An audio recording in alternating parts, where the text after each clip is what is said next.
my God, is that the Faces of the Future? Welcome to episode 275 of the Faces of the Future podcast. It's your boy Millz. I got Rocket in the building with me today. How you doing today? Doing good, man. Just got done listening to P&D. Yeah. That boy in his bag. You feeling better though? You was going through it this past week. Yeah, bro. I'm not gonna cap. I definitely was under the weather. Yeah. How you feeling though? I'm feeling for sure. I was at probably like a few days ago, probably like at 40%. I'm back at like 60, 65%. You said 65? Yeah, don't get me wrong. I still got the sniffles, got a little, cough, but it's I'm not keeping like my distance right now. not that far. That boy contagious. You're not even like what's social distancing? I'm about a good foot. Eh, We're a good foot away right now. guess, but back to what I was saying though. Like a ruler length. Nah, That's a ruler length, it bro. might be two. Nah, it might be 2. 2 feet? Maybe 2 rulers. Okay, I'll take If it. you think about it, if I'm sitting like this, Yeah, we sitting like straight. that, Yeah. You're not about wrong. 2 rulers. 1 ruler is gonna stop like right here. Might be 3. And two and a Two. half. Two and a half. Two and a half. Okay. But yeah, back to what you were saying. But yeah, I mean, I'm trying to get back to my wits, but Yeah. I'm here. That boy was in the hot tub. That boy was in the sauna. That boy was Here, bro. Yeah, you have me cry. I ain't Gotta gonna get hold you. steroids. You say you get the steroids, you go get the antibodies. It's not antibiotics.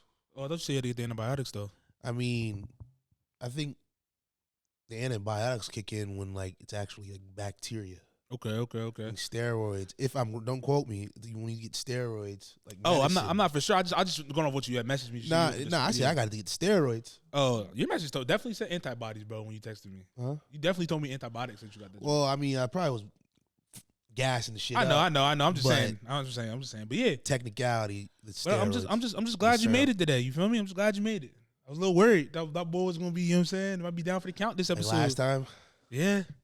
that shit almost had me down and out. Yeah. But Cap. it be like that sometimes. I mean, we're episode 275, but we 25 away from 300. Hell yeah, we need to give a surprise out. Fuck So it. a prize? Well, what type of prize you need to give out? Money prize. Money prize to who? The most loyal listener of them all? Can't you find that? I could probably do some research. We could probably put out a little poll in the compound to see who, you know what I'm saying? Or a giveaway? I think I know who our most loyal listener is, though. I think I know. Who? Oh, don't say it yet. I'm not going to say it, but I think I know who our most loyal. Nah, They engage the most. Nah, for sure. I mean, some sort of like gift giveaway, something. Okay, maybe that's unique. Little care package, maybe give them some merch, give them Yeah, something I else. mean- You know what I'm saying? And then when we get to 5,000 subs, Yeah, we almost there. 5,000 followers, Yeah. give a prize right then. Because subs, we about almost 3.3K, so we climbing. We get like a new sub every day, damn near, it seems like. So if you're a fan, keep passing it along so we get to 5K. yeah. Speaking of that, you know what I'm saying? If you listen on Apple, Spotify, YouTube, tell a friend about today's episode. Click that big red subscribe button. Click that follow button. Leave us a review. And also to support the show, click that support the show link in the bio. Helps the show grow. Helps us get bigger, better guests. Allows us to interview the people that you want us to see us talk to. Speaking of that, I went to the Black Lion HQ last week. How was it? It was an experience, bro. I ain't gonna lie to you. It was an experience. I felt like I was in a history book. I ain't gonna lie to you. You know how you used to see like Huey Newton and Fred Hampton, all them, they walk around in the fits, they have the rifles and all that type of stuff. And then when I was in there though, mad hospitality. Like I feel like the media gives them a bad rep.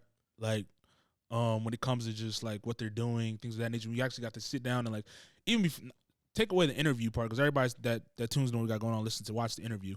If you haven't, make sure you tune into that.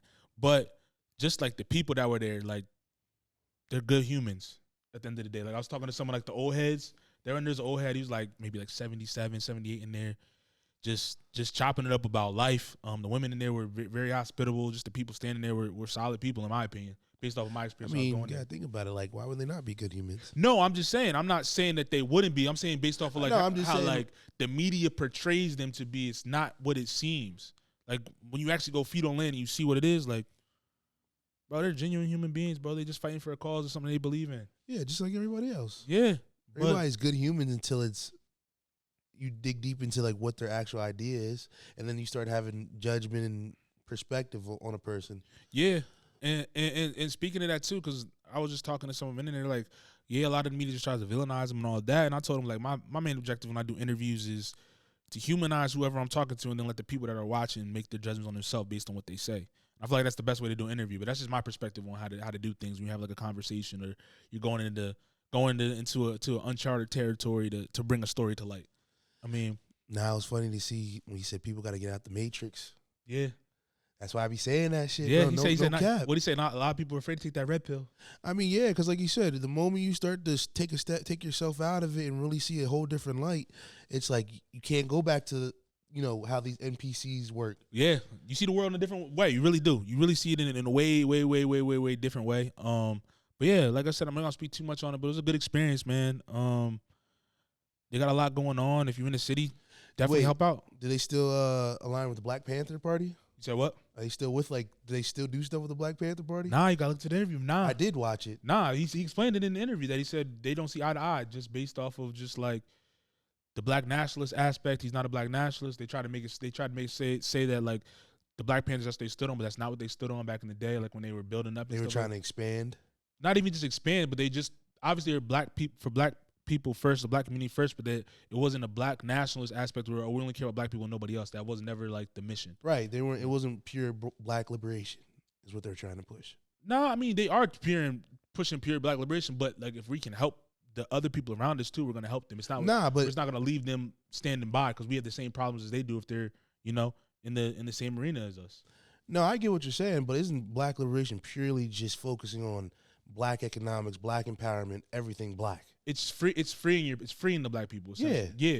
So I'm saying like, yes, they're it's like you can be doing two things at once. You can be focused purely on black liberations, which that's their main focus is purely black line. That is. Yes, that's what they want to do. They want to liberate the black community. I'm with that. But if they can help as well, the other communities around them, they're gonna do so. They're not just okay. And the Black Panther Party don't see eye to eye with that. Yeah, it's like you shouldn't be worrying about. They're saying you shouldn't be worrying about everybody else's problems. But he's like, but he used an example. Like when you listen to the interviews, like because there was a white guy in there too. They called him the White Line. It was just joking. He was like, they called him the White Line. He's like, if he's in here and we're all sitting down, and he's like, Millz or Miles, go get me a glass of water, and the water comes back brown, and I have a glass of brown water, and then he asks for a glass of water that's brown.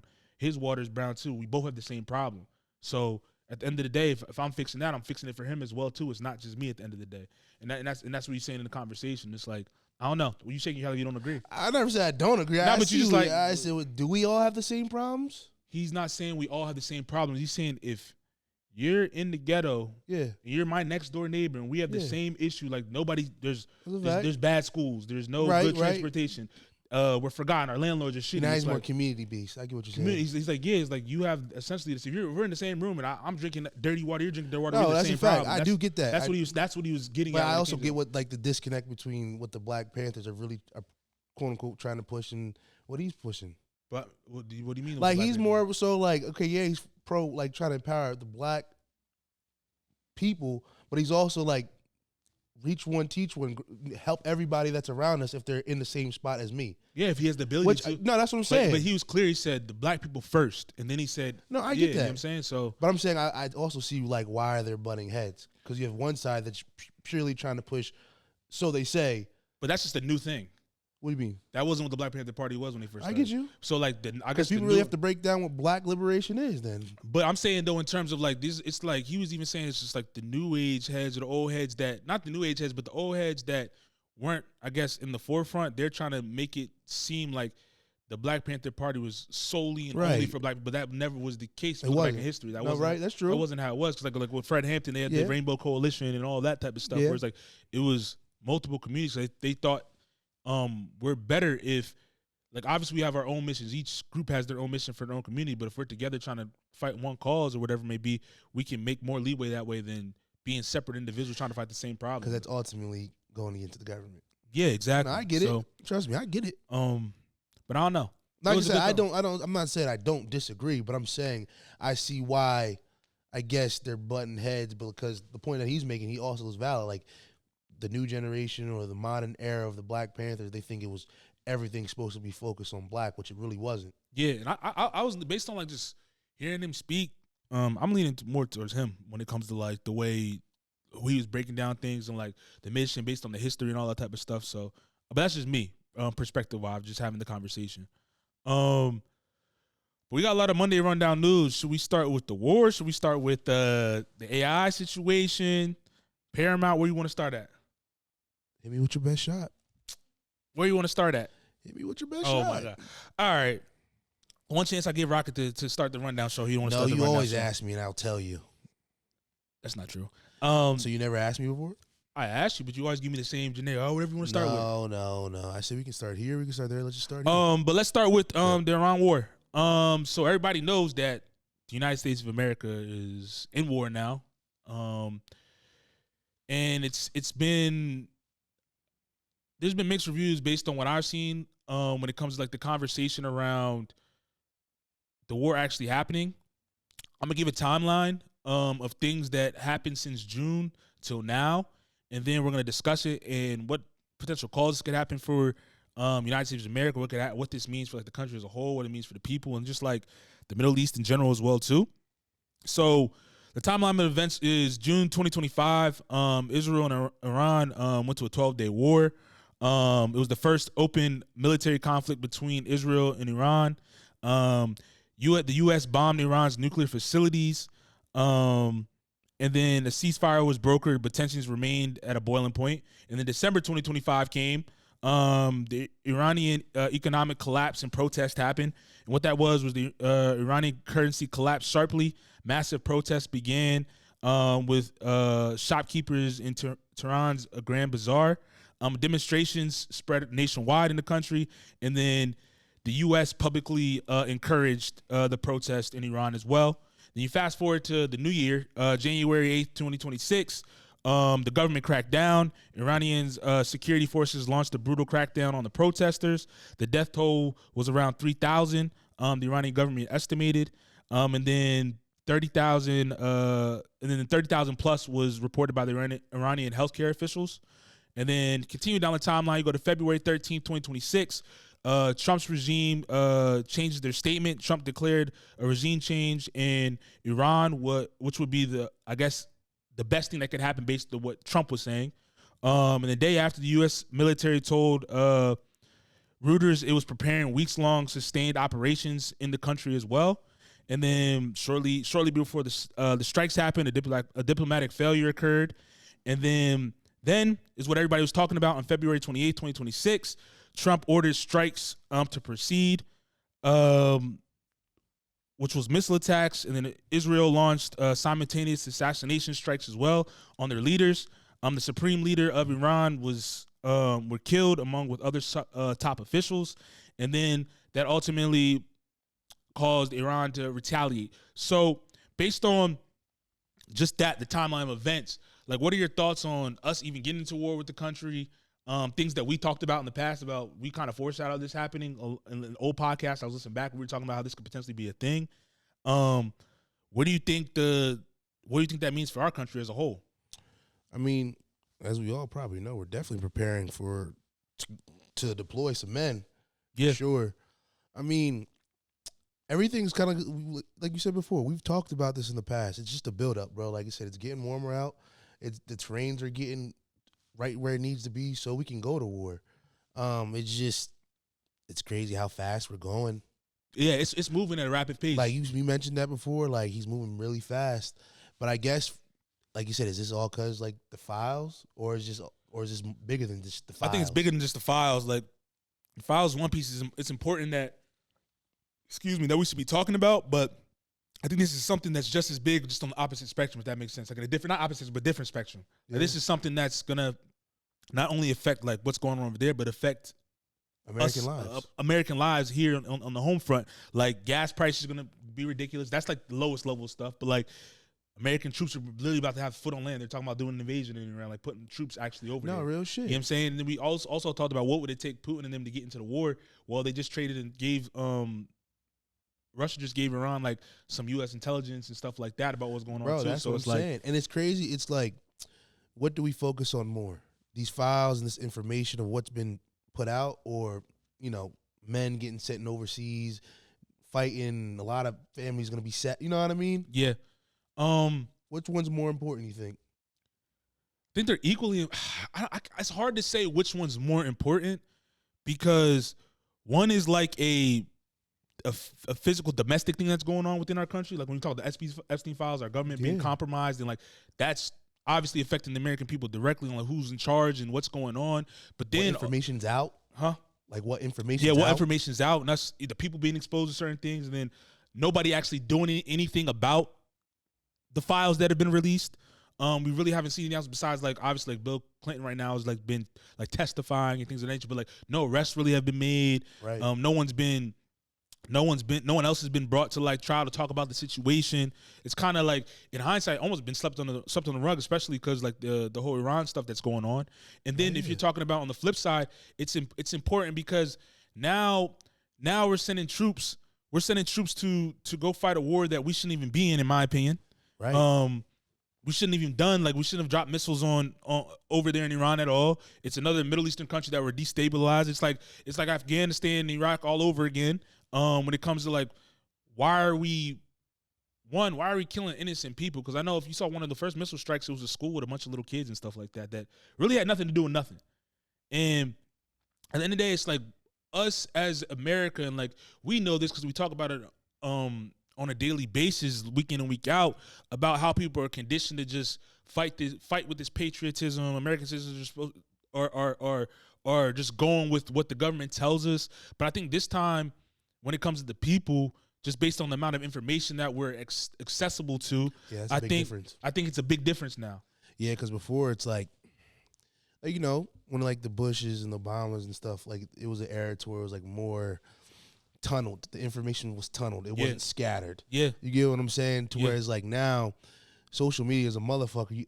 Like there's definitely real information out there, but you don't know what's true and what's not true. Yeah. So now people can build their own like prejudgment and opinion to where it's like they're like, do I really want to do this now? Like, because it's like you said, they're second guessing themselves because what's going on, what's being put out there. Yeah. You know what I mean? 100%. So it's just like, even like you said, Bill Clinton being compromised by a person like Jeff Epstein type shit.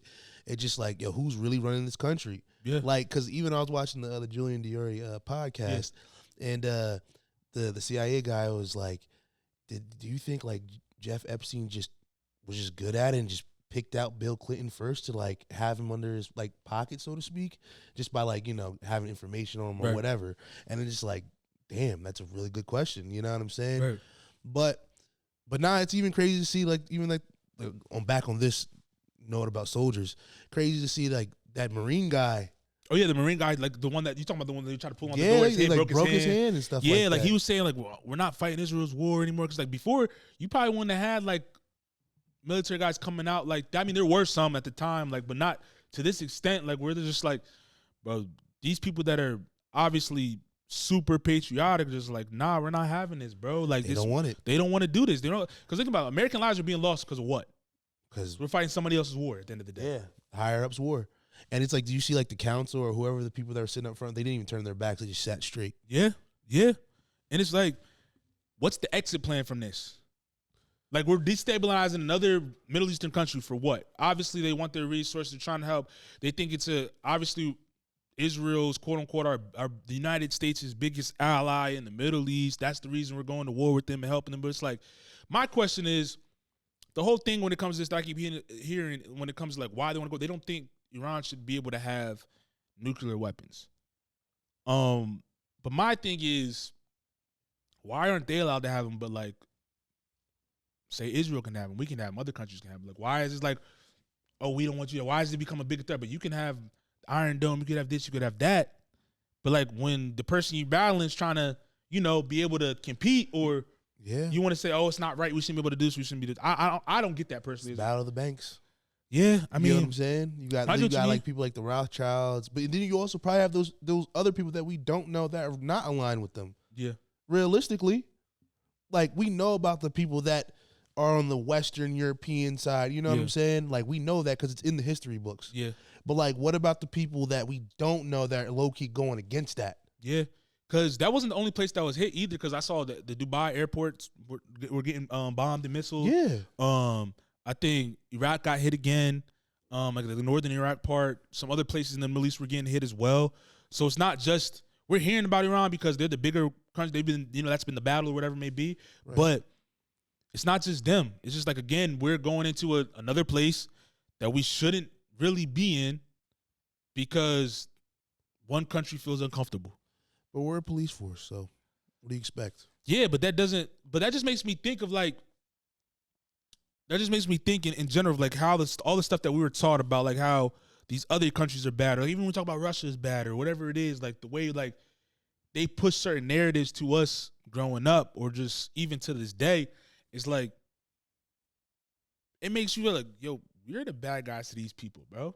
It's all perspective at the end of the day. No, bro. I know. I'm saying the like on the grand scheme of things, like what other country has invaded as many countries as we've had, or has military bases in other places much? That's what I'm saying. Shit, let's look it up. That's a good question. Yeah, I'm saying. I mean, I don't know. Like, I won't say we're good or bad.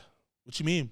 Like, because I mean, at the end of the day, it's just like it's just situational. Like, obviously, morality and stuff like that. It's like, this is the stuff that's happening. Is it right? Fuck no. You get what I'm saying? But like, on the flip coin, it's just like some things have to be done for the greater good to keep us safe because we're tied in so many ways to certain people. Are you referring to like this is for the greater good?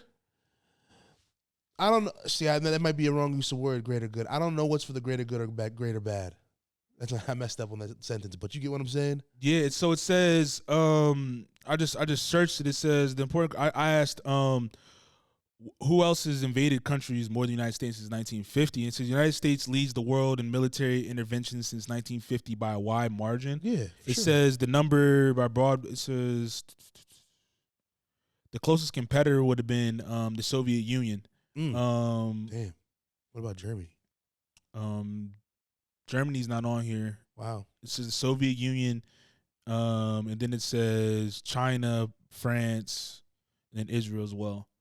But yeah, but it says the U.S. by a wide margin. Yeah, we're a police force, bro. That's basically what it seems like. Why? I'm curious as why you use the term like police force. Because, I mean, like, we're always first responding to every single situation. We're always antsy to go boots on ground to protect somebody or, quote-unquote, protect somebody. I wouldn't necessarily use the term as a first responder. I'd say we're an initiator of a lot of stuff, bro. That's what I would say. I would say initiator. I feel like we're first responder. Are we initiated, or are we just in the front being seen as the initiators? Nah, we're the initiators, bro, with a lot of stuff. Like, we're the ones that... Or is it places like Israel that's really initiating shit, and we're just jumping in front of them? Explain what you mean by that. Like, everybody, I mean, this is what the narrative, it's Israel that's, you know, stirring up the pot, making us go to war and all this type of stuff.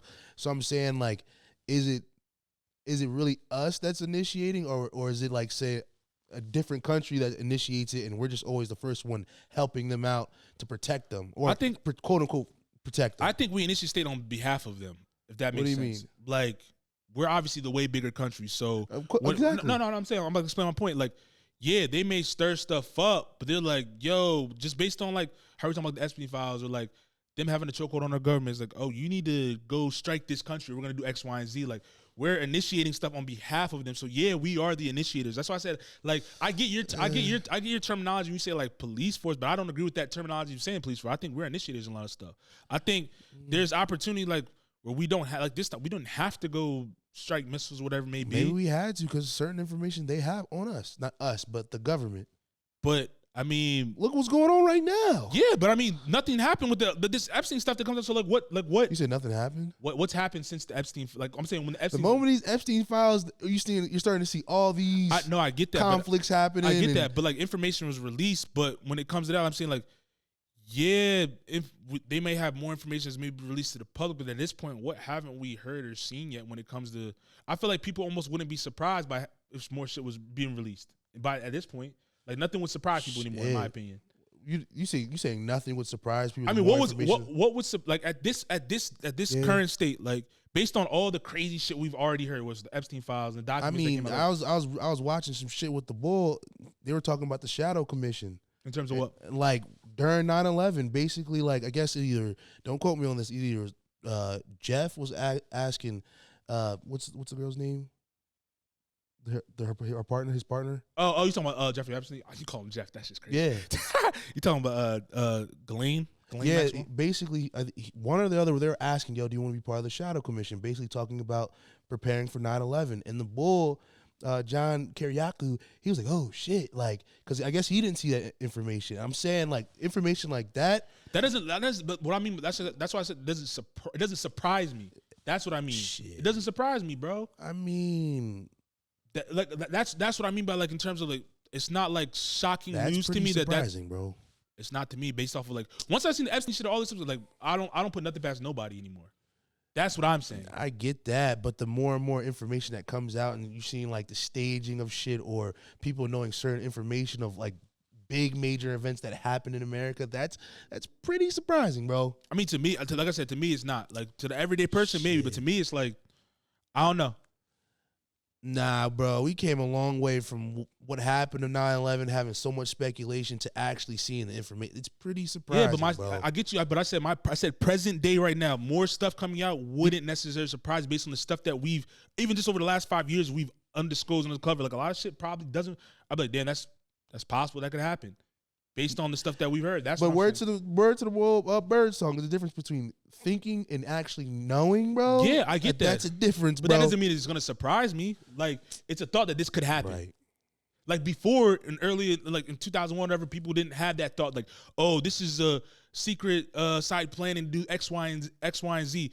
But now it's just like that theory's been going around for how long, and then it's finally proven that this type of shit's happening. That's still shocking and surprising, bro. I just have to. I have to disagree with that. That's just my personal opinion. Hey. But like back to the war and stuff. Like, I mean, I just feel like a lot. They're gonna put boots on the ground, and more people are just gonna like more soldiers and stuff are gonna die. Things are gonna happen. They're gonna try to reshape the Middle East to what they want it to be. And then, what are you about to say? I was gonna say, like I said, it just goes back to for me, like, is it more so like, are we gonna get like the people are gonna get so caught up on the war itself and forget about the information that's continually getting put out? I don't think so.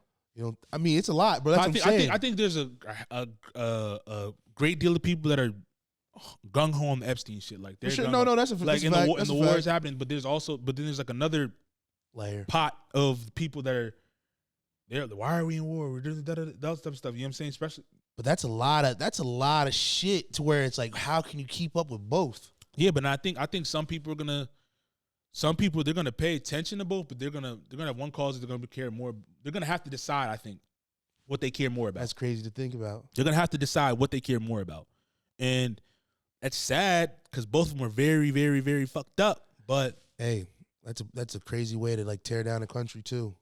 Skin torn with them within, bro. Nah, yeah, you don't even know where it's coming from, and it's like, I wonder, like, because we were talking about this off air yesterday. I just wonder what's gonna happen next for United States, bro. Like in terms of what's the next major thing that's gonna happen. And I'm not even talking about like a catastrophe. And I'm like, what's gonna like is the economy gonna completely shut down? Is it gonna get to the point where our country isn't livable anymore because things cost so much? Like, yeah, bro. Like they're like those types of things. No, I get what you're saying. Like whoever's the genius behind all this, bro, definitely mastered the art of war. Yeah, man. It's weird times. That's all I have to say. It's weird times. I mean, it's weird times, and it's gonna be great times for opportunity. What you mean? Like while everything's going to blaze, I mean, like it's great time for us creators to put out good, meaningful content for us to be on notice. I mean, yeah, a lot of people saying like, I mean, most of the time, creative renaissance happen when like things like this. That's are what I'm going saying. on. That's Like, what I'm saying. Musically, artistically, yeah, just across the board. Like That's a what I'm saying. lot of the renaissance when it comes to creative stuff happens when major world events are going on. Good. So, I mean, we'll see. But that brings me to my next topic that still has to do with the government. And I think you'll like this topic. Is Anthropic versus the Pentagon. And for those of you that don't know, Anthropic is one of the biggest LLM companies. Their competitor, OpenAI. If you don't know the back history, but behind like OpenAI and Sam Altman versus Dario Amodei in Anthropic. The backstory was Anthropic was founded in 2021 by a group of former AI employees, which means their founding group used to work for the company that they're competing against now. They left over internal disagreements about OpenAI's discretion and safety practices. And this essentially led to a big feud between the two companies. And that brings us into the main topic, like I said, was Anthropic versus the Pentagon. And what's going on, to break it down, is Pentagon put out a contract worth up to $200 million for AI services. Anthropic refused to agree to the terms because they felt the contract would allow AI to be used for mass surveillance of the American citizens, and also objected to powering autonomous weapon systems. And what that means is like guns and stuff being able to be used, or weapons being able to use without like a human effect attached to it, or human decision making attached to it. And then Trump ordered federal agencies to stop using Anthropic's products once they denied the contract. And then Defense Secretary Pete Hegseth designated Anthropic a supply chain risk to a national security, which means they're pretty much going to try to halt all their government contracts of people that are working with them, which could affect their business in the long run. And within hours of that happening, OpenAI's CEO Sam Altman went on TV, said that he kind of at first stood with what Anthropic was saying about surveillance, and then later did a deal with the government. So what are your thoughts on that? When it comes to the first thing I want to ask is what are your thoughts on, I guess, Trump and the government cutting over government contracts because Anthropic wouldn't give over their info to allow them to surveil people and also create autonomous weapon systems? Yeah, I mean, I understand where they're coming from, because I mean that's a whole different evolution right there. Realistically, if they were to say yes and allow them to make robots that can shoot guns, throw grenades, and goddamn be superhumans, bro, we're gonna be in some shit. Yeah, bro. Because it's like at this point you got to think about what China and them are doing. Yeah. Like far as like making their own AIs and their own robots to where they can fight at a high ass level, to where we're all gonna be at some shit. Yeah. Because at that point, like, they have no worries to like send the robots, AIs, fly them over to America and be feet on land and try to invade, and it's just gonna be nothing but pure chaos and war. I think even taking it from a different level, because I hear what you're saying with that. I think Anthropic made the right decision. No, right. That's what I'm saying. No. I'm saying taking off of like the war of like even what China's doing and stuff like that. I'm gonna put it onto a more like domestic level first. Like, say they wanted the surveillance aspect. Yeah. Like, one, like, we are already being surveilled, but to use people's information, because a lot of people nowadays, they use AI and stuff like that. Like, the surveillance aspect is crazy to me. You shouldn't, like, for even the government to come out and say, "Oh, we want to surveil any and everybody using your systems and stuff." That's like, we talk about humanity, moral aspect. I don't rock with that. I don't think you should be able to. It's already been happening. But I'm saying, whether it is or haven't, I don't think you should be coming out to say like we want to take your information to use to surveil people, whatever it may be. I mean, remember how we talked about before about like when stuff was happening, we had presidents like whether we knew what was going on. That's why Eric Snowden got little, bro. No, I get that. But when it comes to that, it's just like there's some things as like a president, as a somebody that's in like the government, like you shouldn't just be saying to the masses, bro. In my opinion. In my personal opinion. And then two, when it comes go ahead. And then when it comes to the autonomous aspect, I don't agree with you trying to create autonomous weapon systems, because like, what does that mean? You're gonna make, you talked about robots. What does that mean? You're gonna make like have robot police forces that are pulling the triggers without human interaction. They don't know how to interact with people. They don't know human interaction like that. Like that's a dark rabbit hole that I don't think we should go down. That's just my opinion. Yeah, I get that. I mean, but you got to look at it like this though. You got to keep up with your competition. You got to, because like you said, I don't see it as that way. How? Bro. If you have people in like places like China doing the same damn thing, you got to keep up with your competition, bro. You got to, because if you don't, you're gonna. I mean, they do some shit. How are we gonna be prepared for that shit? What would you do to stop it? In terms of what? Say like you said, over in China, they're creating AI robots, fighter robots, and stuff like that to military. Put them in the military. But do we know that they're completely autonomous, where they don't have some type of human? Like, what they mean by completely autonomous, like there's no type of human, like there's no type of human element to it, where like there's someone behind the robot telling do X, Y, and Z. Like, I think that's crazy to have right at this point in time. Like, AI is not that advanced yet, bro. Hell yeah, it is. No, bro. I was literally watching some shit with Molly where those AI over in China were jumping, doing karate Bro, chops. I'm not saying they can't do that. I'm saying to make rational decisions. They're not to the point where they can make. Nah, rational they're decisions. not there. Okay, that's fine. But that's what I'm saying. They're trying to make it to that point at some point. But I'm saying they're not there yet. So you shouldn't be able to just release some shit, make autonomous weapons and do that shit right now. I don't agree with that. No, they want them to do that, right? You said what? They want them to do that. I mean, they want to have the ability to do that already. It's like AI is not to that point yet, though. No, exactly. That's why they're trying to get them to do it so we can get to that point. But the reason they denied the contract, bro, is because a CEO saying we're not there yet. You can't be just taking what we have and trying to put that shit out to the world because it's not there. Right. I understand that, bro. Yeah. So I'm saying like that. I'm saying like nah. I'm saying like I think Trump is wrong for that. I think you shouldn't be trying to take away their contracts because they're telling you, the experts on this AI shit are telling you, bro, it's not there, and you trying to implement this to the world, into the force, the military. When it's just that should go sideways, bro. I mean, or again, I'm not trying to defend Bull, but just for the sake of the conversation, or you should probably show the world this is what we could do. But why wouldn't you want to do that when the AI's to that point? Like, my thing is like, if it's to that point, then go ahead and do X, Y, and Z. But right now, it's like, bro, it's still such a very new thing. It is. And I think like even like the robots you were saying, like I've seen the videos of like the robots doing backflips and shit like that. But they shooting them guns. But they still had a human element to it, bro. That's what I'm trying to say. I get it. No, I'm agreeing with you, bro. But let's say in the next fucking 10 to 20 years, that shit's gonna be at a place, bro. That shit's already moving at like I said, I literally was having this conversation with Molly and I was agreeing with him about this. Like it's definitely moving at a rapid pace. But like when we get about 60, that's like 50, 60 years old, which is not that far away. Them AI robots are going to be what we're talking about. I feel you. But so I'm saying, like, getting these people to do this now, it's sort of like I said, it's keeping up with the competition of the people that are making that shit too. Hey, man, I mean, I hear you. Like, morality-wise, bro, like I said, it goes down a deep, deep rabbit hole to where it does get dark. Because when you get an AI to where it's like it can make rational decisions and say, okay, F this human, let's turn on them, it's going to get crazy, for sure. But look at the stuff that's being done now. We thought we would never be here yet, but we are. What you mean you thought we'd never be here yet? I mean, really, really seeing this, the tangible of AI doing stuff on its own? Nah, I don't. I think we thought we would be here. A lot of people thought it might have been sooner, to be honest. People I think the human race thought we probably think about it when Back to the Future came out. Motherfuckers thought we would have flying cars by now, bro. We not there yet. Like when it comes to like at least here we're not there yet when it comes to flying cars, shit like that.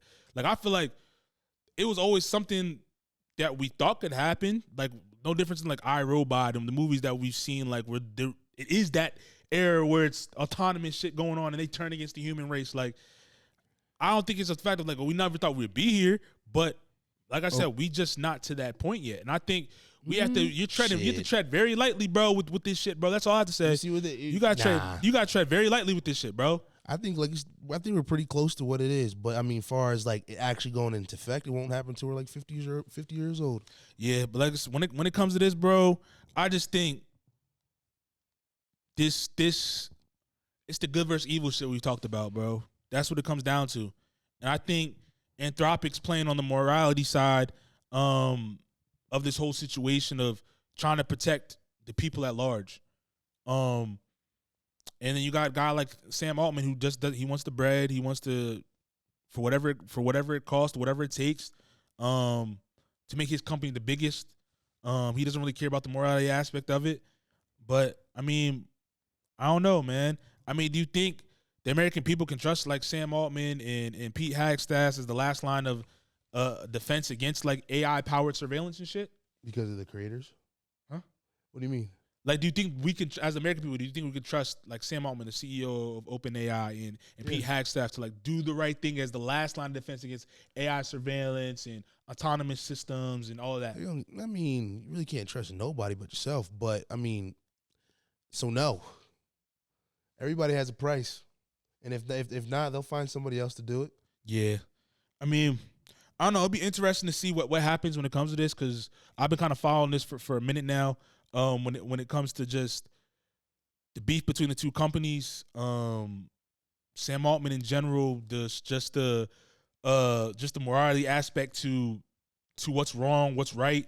Because it's like, this is my last piece about that. It's just like, now that I'm thinking about it, the question about what do you think they'll do right, it's just like, even if they are trying to do right, they could just, like, the government or whoever could really compromise on whatever, rather be random lawsuits or whatever, just to make them, what's the word? Just to make them be conformed to what the agenda is. Well, yeah, that's the reason why. That's the reason why that Anthropic didn't take the contract, bro. And that was one of the conversations that they had. I was listening to one of the interviews that the CEO Dario had. He said, like, AI is moving at such a rapid pace. There's like a gray area that there aren't laws that align with stuff that's being created already. You know what I'm saying? Like, I agree with that, so bro. It's like he's like, it's not gonna really affect our contract. It could, but it's like to the point like he wasn't saying like Trump and them are bluffing, but it's like there aren't like laws and shit yet that are new. catered. Yeah, because it's so new that are catered specifically to what AI can do, what it can't do, all that type of stuff. But like, I don't know, there's laws against like I guess surveillance and spying on people and all that type of stuff, but we're in an area where it's like stuff's gonna have to be developed to have what you call like the bylines or guidelines of what you can and can't do. But like I said, things are happening fast. And what did the one woman say, Sunil Bovell? She said it's like flying an airplane while you're still trying to build it at the same time. Yeah, she could go left, she could go right, but it's happening. Real shit, AI could turn. Yeah, just the wrong software chip. Just the wrong software chip. Real shit, because that's all they're really fighting over, right? Software and data. Software, data, yeah, and programming. Let's jump to the Face of the Future song today, presented by MBT Media. If you're listening to us on Apple, Spotify, YouTube, tell a friend about today's episode. The Faces of the Future song today comes from a rising artist out of Louisiana by the name of Lareezy. This song comes off his EP. This song's titled Man of the Hour. Once again, this is Lareezy, Man of the Hour. Once again, that was Lareezy, Man of the Hour, off his latest EP. Man, go check that out. Nice rising artist from the South, from Louisiana, doing his thing. Continuing on the Monday Rundown News, Paramount. We talked about the deal that they were in a battle with Netflix to take over Warner Bros. They wound up winning the bid. The details are: it says Paramount Skydance acquired Warner Bros. Discovery. The deal values Warner Bros. Discovery at $77 billion. The total enterprise value, including debt, tops $110 billion. Paramount paid $2.8 billion termination fee to Netflix for breaking their prior deal. I'll tell the timeline of going on, and then we'll just talk about what this means for the entertainment world and things of that nature as well. December 2025, Warner Brothers originally agreed to an $83 billion sale to Netflix. The DOJ launched an antitrust review. Netflix faced regulatory headwinds, and then Paramount came back with a sweetened all-cash offer of $31 per share. Netflix walked away, and then Paramount won. What the combined library looks like. The film library, over 15,000 titles. Franchises include Harry Potter, Mission Impossible, Lord of the Rings, Game of Thrones, the DC Universe, Transformers, Star Trek, and SpongeBob SquarePants. The companies under there are Paramount Plus, HBO Max, will merge together into one streaming platform. The combined streaming subscriber base is 200+ million for direct-to-consumer, which is crazy. And then why this matters is Hollywood is rapidly consolidating into a few massive risk-averse giants. Few original projects, more franchise-driven content. There's independent studios like A24 become the last refuge for truly original filmmaking. This all kind of alludes to what we were saying. Yeah. About everybody's merging. It's about to be like the industry's shifting. We've got power players and people jockeying for market share at the end of the day. But what are your thoughts on it? I know you've been following it too as well. Nah, yeah, I mean, I knew for sure that, like, you know what I mean, Netflix wasn't just gonna just go grab that. Like, at all, bro. Like, there's too much money out there for that Warner Brother has to just let that shit go. You know what I mean? And like I said, I really do believe, and I could be wrong, I could be missed. This is a take. I do believe, like, secretly, Disney helped Paramount secure that. Why do you think that? Because they have Paramount and Disney, they collaborate not often, but occasionally, to where it's like on like big films, like for like right. Iron Man and stuff like that. It was through it was through Marvel, and I think Marvel's connected with what? No, real shit. I'm asking. Disney. Yeah, that's what I'm saying. And it was distributed through Paramount. Yeah. So it's just like stuff like that. It's just like it's too much handshaking and ties. Well, yeah, you said pre-pod too that they wouldn't allow Disney to bid because they would have too much market share or something like that. Yeah, bro. They'd like far as like the programming and all that stuff. Yeah, they'd run all that shit. Yeah. What do you think about Paramount HBO Max merging like the one streaming platform? When you say, what do I think about it? Yeah, like just them merging like in the one streaming platform and all the titles under one roof.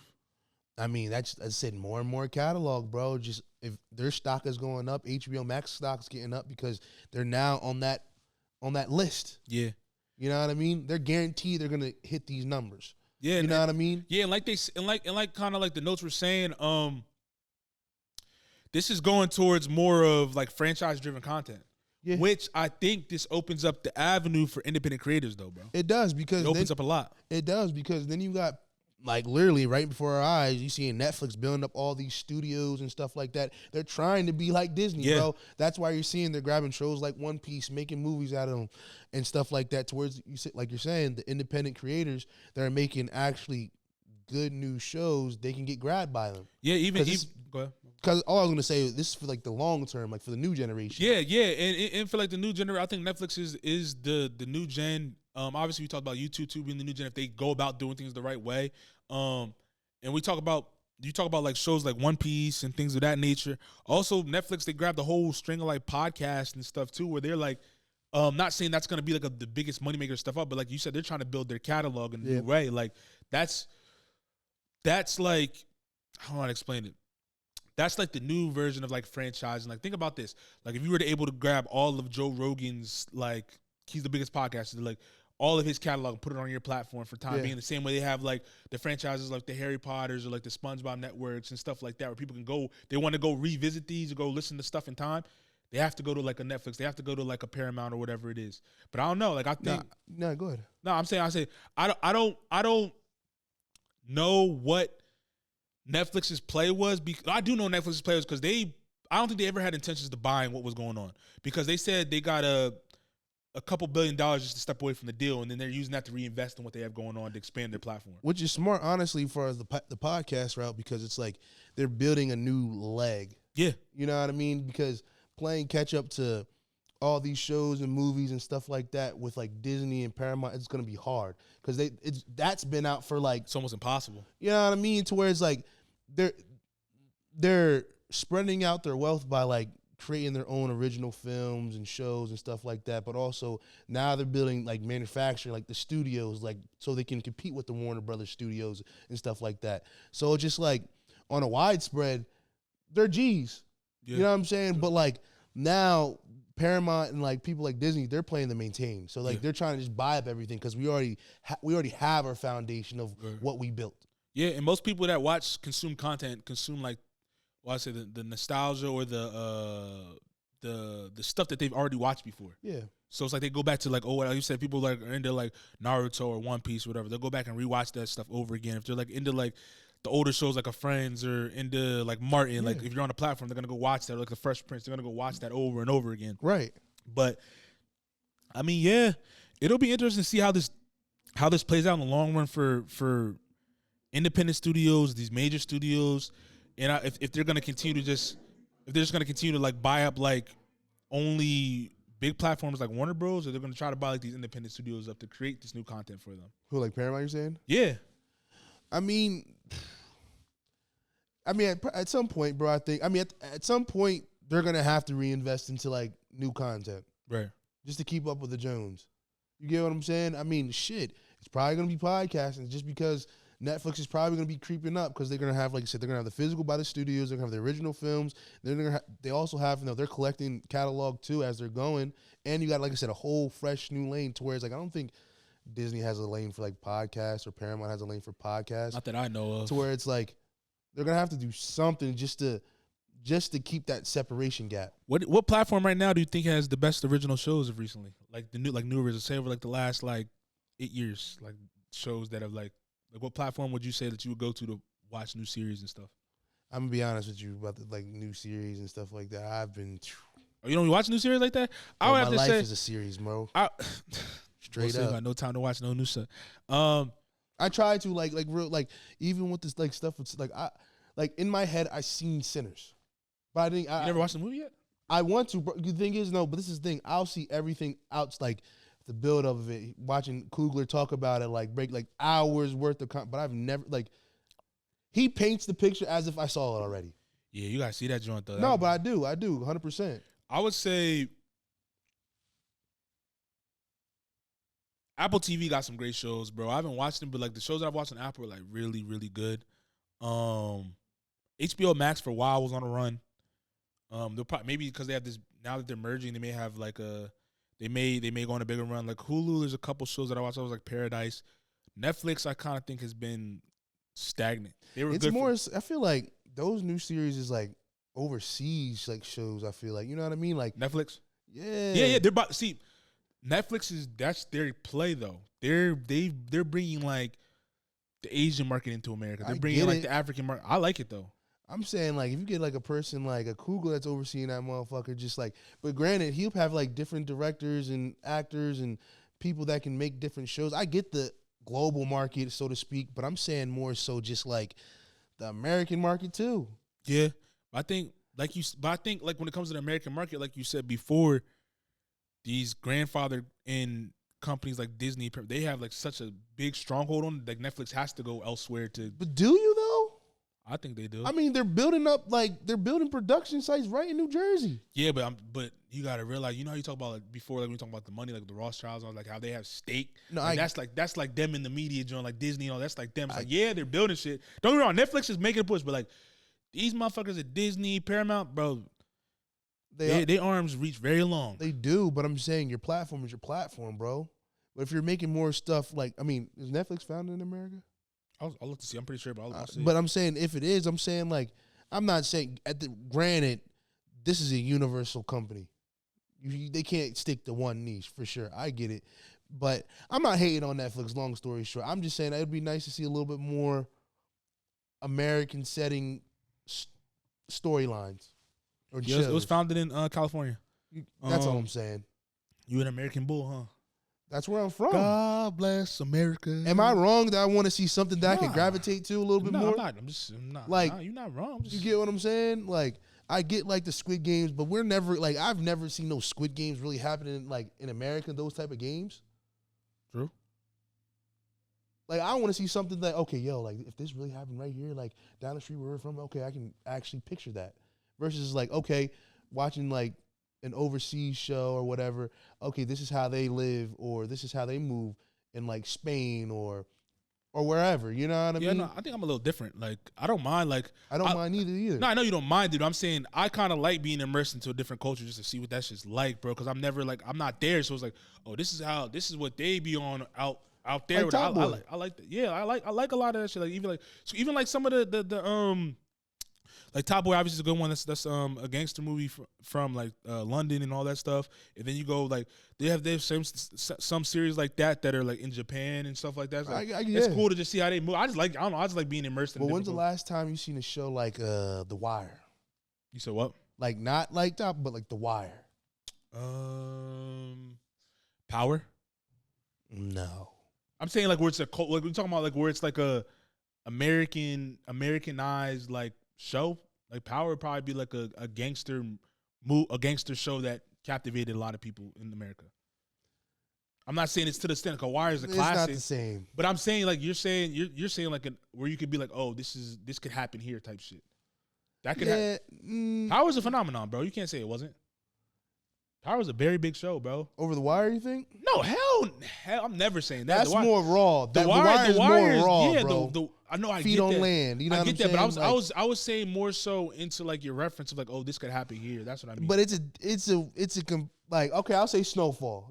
I'll say Snowfall. Respectfully, that's like really feet on land, bro. Like a person from California.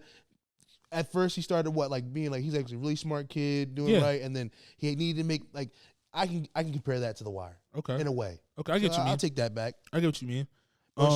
Hey, rip John Singleton for that though. Yeah, that's a legend right there. Yeah. Let's move into. I know you said my bad. Just because the Power. Remember we was talking to the one dude in L.A. and he said he knew John Singleton. Nah. Remember, it was right outside the hotel. Oh, the white boy? Yeah, like the old head. Yeah. That was crazy. You know what I mean? I got his card still. I didn't see what he's doing. He's from like New York or something like that. You know what I'm saying? I forgot about that. That kind of like slipped my mind. Yeah.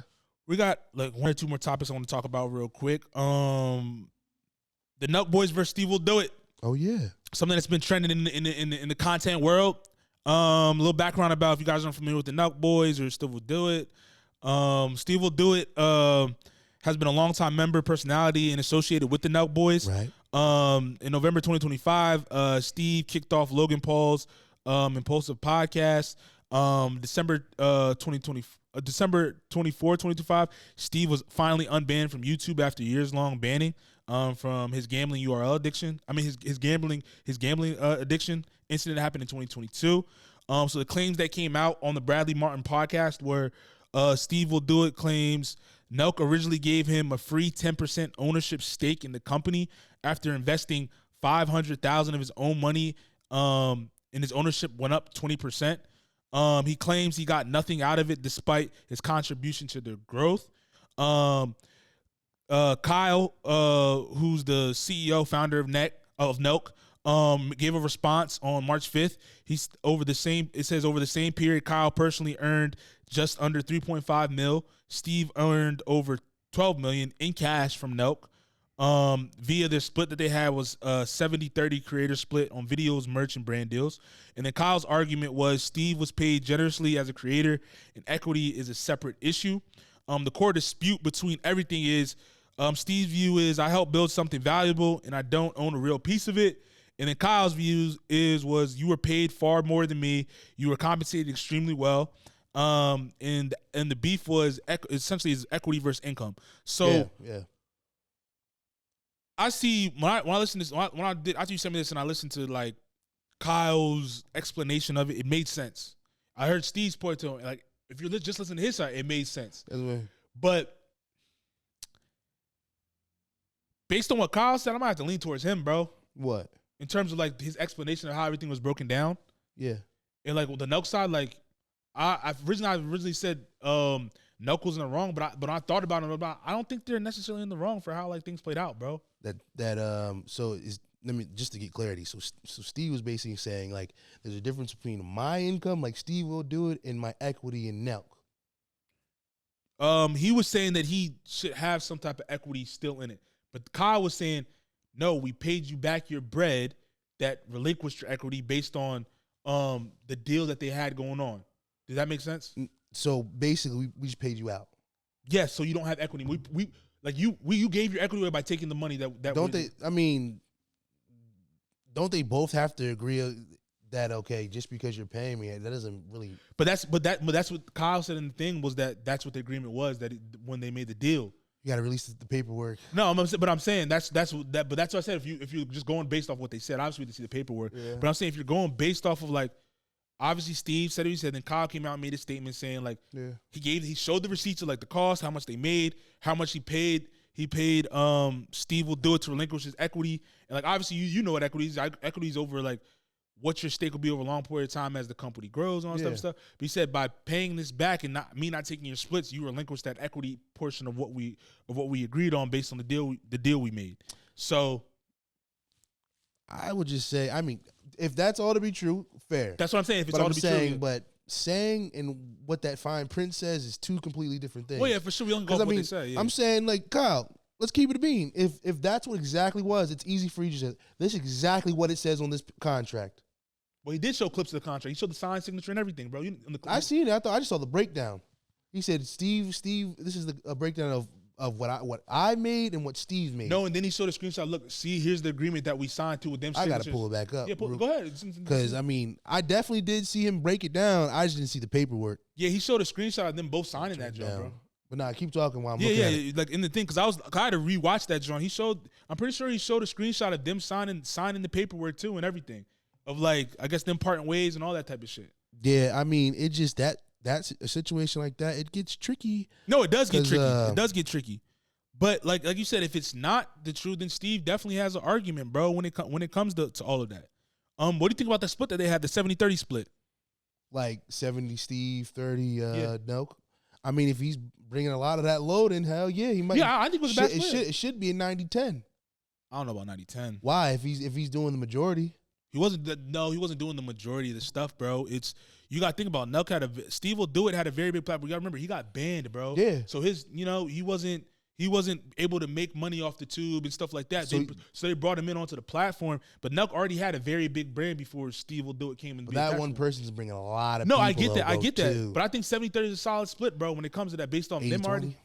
I think 70-30 was solid, bro. Like I think that's a solid split, and it's like because how big was Nelk at the time and how big was Steve? That's what you got to really look at it. On YouTube, obviously at the time, like since whatchamacallit had no platform. No, I'm saying with the time that he had the platform and the time Nelk had the platform. Yeah, but that's not when you go into negotiation. That's not what you're saying. When it's about, bro. Yeah, you had your platform, but now you're banned from the shit. So you have no platform. You're looking to get on someone's platform so you can keep your character going, keep pushing the narrative on the platform. So if I'm just as big or bigger than your platform, I mean that definitely carries weight because my viewers are instantly gonna come to your platform. I hear that, but at the same time, someone has to be willing to bring you onto the platform. And obviously, the deal was good enough. He made it. He probably had. I mean, I'm saying at his peak, we're going off of when he had his YouTube and everything at his peak. He probably had a lot of people probably wanting to work with him at that time. I'm gonna check to see who had a bigger platform. I'm not. That's sure. what I'm saying. I'm saying if it was just as big, then he could definitely argue. If it was a little bit bigger, he still can argue. That's all I'm saying. Because I mean, Steve Will Do It. He was a pretty big. No, he was a very big. It says Nelk Boys have a significantly bigger platform than Steve Will Do It, both in before and after Steve's YouTube ban. It said Nelk Boy. It says YouTube's biggest platform. Nelk Boy's 8 million subscribers with billions of total views built over a decade. Steve Will Do It peaked around 5 million before his ban in 2022. To 8 billion? No, or 8 million. 8 million subscribers they had built with billions of total views. And Steve Will Do It peaked at 5. And then it says 5 million before his 2022 ban, and then rebuilt a few million after his his ban in 2025. I mean, after he got unbanned in 2025. Okay. So yeah, it says since like I said, since he got banned, it's like they were the bigger platform at the time, and then you're trying to get back, keep your viewership and that type of stuff. Like I understand Nelk has the bro. leverage, bro. I understand that though, but one person is bringing 5 million viewers or 5 million subs. Bro. I get that. One person compared to how many different bodies that are in Nelk Boy. Yeah, but I'm saying Nelk at the time they would have the leverage, bro. In my opinion, I mean, to get the 30% over 10%. I don't know. They're probably gonna give him more because he's bringing. He's almost helping them double. He's gonna get more. He's gonna get more in the split regardless. But I'm saying the 30 versus the 10%. Nelk wasn't never gonna take 10%, bro. I mean, he definitely could argue 90-10. He probably did, bro. He probably did. If they could do 70-30, they could probably get close. What I'm saying is he probably did argue that, but they landed at 70-30 as a solid deal. And I'm saying that's not a bad deal from either end. I mean, they still got Nelk still got a manager's fee. But he never took the manager's fee, Kyle said. That's on him. No, but he's not saying that was an issue though. He's just saying based on, he's like, yo, I didn't take the manager's fee. Like, we didn't take the manager's fee. But he said if you wanna bring this up, it's like, all right, give me that manager's fee then and all that type of shit. Because at the end of the day, it's like that was part of the agreement, so we need that back end too. I mean, no, you say you didn't want it, so. But if it's paperwork, it doesn't matter if I say I don't want it or not. It's like, and we have written agreement that I need that back end. But he said I never took it. So that all comes down to like you said, comes down to the fine print, bro. I mean, he fucked his own contract up at that point. Who? For not even abiding by his own shit. I mean, but Kyle's not the one that has an issue with anything. It's Steve that has a. No, I mean, Steve's probably like owing people money realistically, but I'm just saying, like Kyle. I don't think Kyle ever said anything about Steve Will Do His content. Steve went on the Bradley's platform and started complaining about shit. Like Kyle never brought up having an issue. To my knowledge, I've never heard anything come across my timeline about him having an issue with anything that's going on. Like when it comes to like their contract dealings, until Steve made it. Oh, I'm not getting equity. It's like, bro. And then Kyle came out and made a statement about like, bro, we didn't even take our management fee, nothing like that. I never made an issue about nothing. I never made a big deal about none of that. But now you're coming out here saying like, essentially you're doing bad business. It's like, if we were doing bad business, bro, we'd be hounding you for this, and all that type of stuff. But like you said, Steve probably does owe bread because he be betting this shit all the time, huh? Nah, yeah, apparently, apparently, like I said, Dana had to bail him out a couple times. Yeah, but yeah, ultimately, like I said, I could read this and we can talk about this outside of the pod, even in more detail. It's just definitely a tricky situation because he probably was the Probably the biggest act out of Nelk Boys. Yeah, I mean, probably probably the biggest act they signed. The biggest draw. Yeah. I won't disagree with that. So I'm saying like, it's a combination of Buddy probably poor use of money management. That's probably the main thing. Yeah, and also to where it's like now he's at a point to where it's like Nelk is Nelk now. You know what I mean? And do you think their brand holds weight as much as it used to? Hell yeah. I don't know, bro.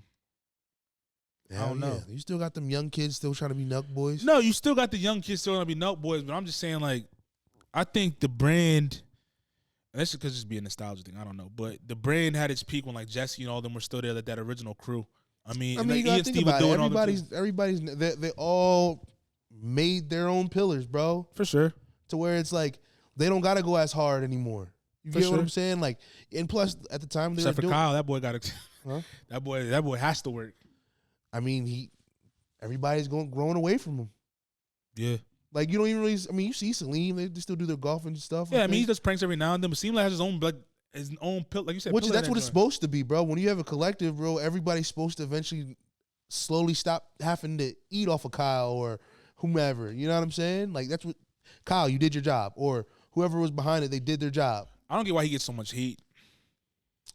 It's because I mean, outside looking in, it does look a little suspect. Like, why is everybody growing away from you?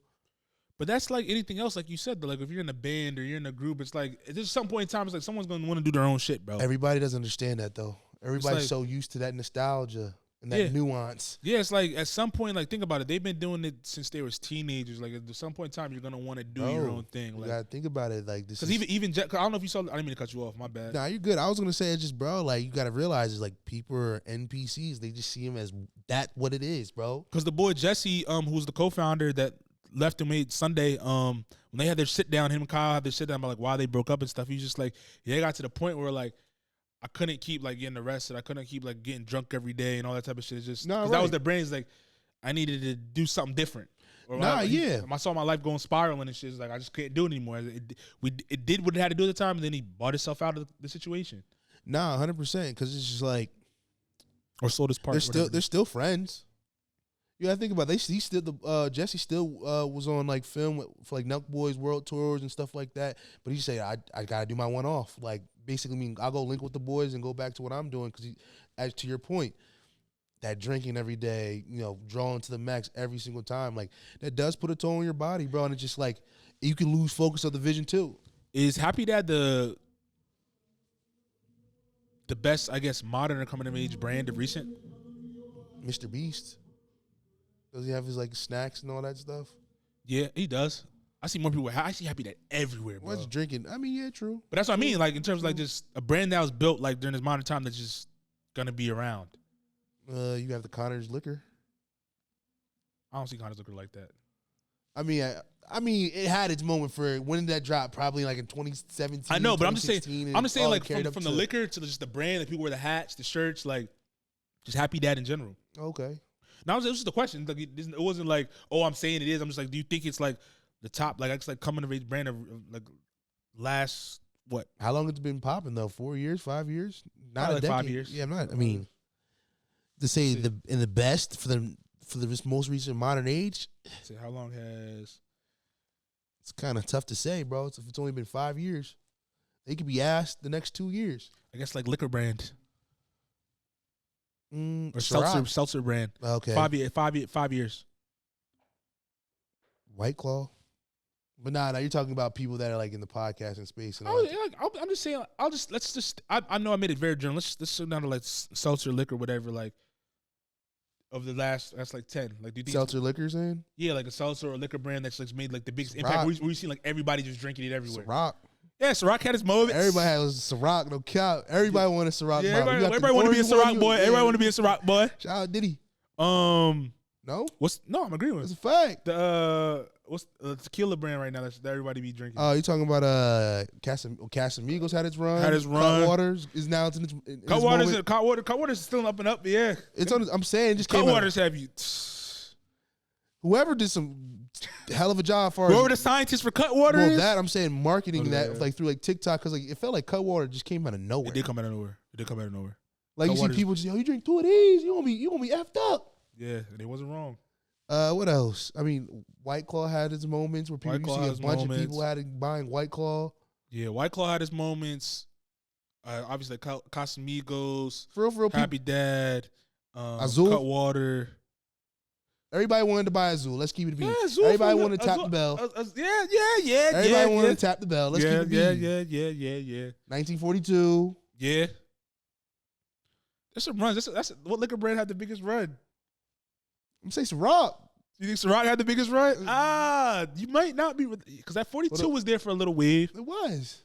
Ciroc and the Casamigos. Everybody used to buy Casamigos. What about J Hoves? Duce? Yeah, there you go. Nah, I'm keeping it bean, bro. Like, shout out Hove, but shout out Jay-Z. It came and went. Ciroc was bigger. Yeah, Ciroc was definitely bigger. Because you had like Rick Ross on that joint. Yeah, That's what I'm saying. That's a good question. I don't know. But, I mean, that's all I got for today. You got anything else for me? Nah, man. I mean, it's supposed to be warm this week, so I'm outside. Get your spring. Spring is right on the corner. I mean, your clock is set back. We got more daylight. It's not supposed to hit sunset till like 6:30 now. Boy's birthday about to come up. Next pod, my birthday. I know. We here hence now. why I said it. You know what I'm saying? We're going to have a birthday pod next week. You know what I'm saying? But that's all I got for episode 275 of the Faces of the Future podcast. It's your boy, Millie. Peace.